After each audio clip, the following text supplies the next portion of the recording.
let's talk about the intimacy side of things, Yeah. because I think that's very important for women who are navigating this space, and how their men embrace them during Hmm. this challenging time, Yes. physically, emotionally, spiritually. Yes. What have been some of your experiences and recommendations?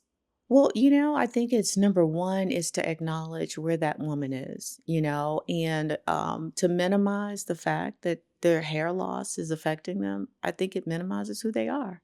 And so to kind of be with them where they are.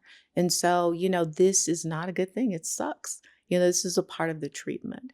But not to say, but you know what? Hair grows back because that's not where they are. To talk Mm, about the libido, right? My drive, my sexual drive. To talk about sensitivities or the change, or like you said, if they've had to have any type of breast removal, mhm. and they've not chosen to do reconstructive, or it's not time yet, whatever, wherever they are, is to be where they are, and allow them to feel the way they feel. Now, what would you like to do?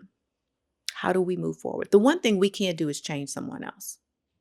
Okay. We can't change someone else, but we can definitely understand or appreciate how what is going on with me has indirectly affected them.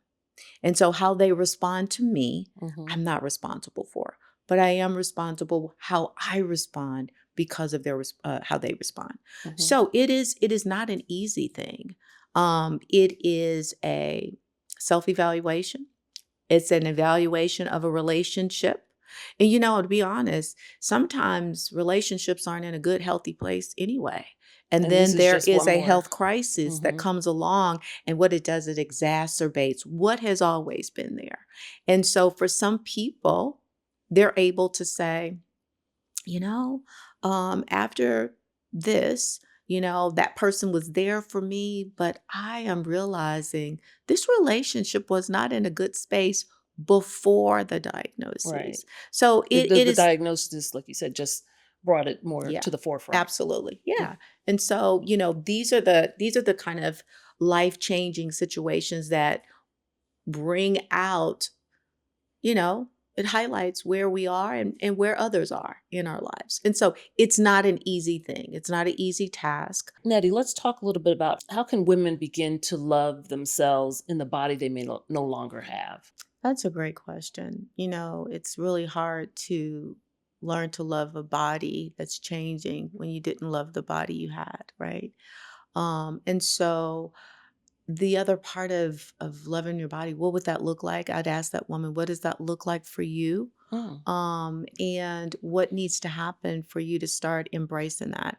It's difficult for me to define that for somebody else. And, to be honest, Colleen, a lot of times we don't know how to love ourselves.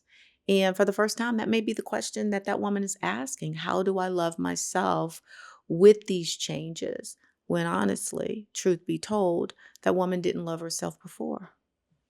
Wow. And so asking, what does this mean?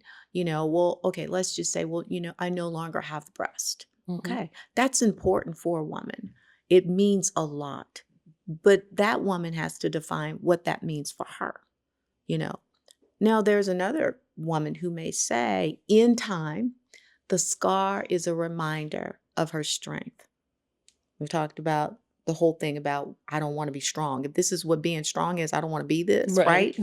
But it can also represent something else. And so I believe that that woman writes the narrative of how she can embrace herself. Hmm. I can tell her, do these things so that you can start to love yourself. But if she doesn't believe that, or if that's not her recipe for loving herself, it's not going to It's work. not going to work. So Yeah. we can write it together, right? And she may not know where to start. So maybe I throw things out there, whatever sticks on the wall, right? But yeah, I think it's Yeah. a journey. Mm. Yeah. Yeah.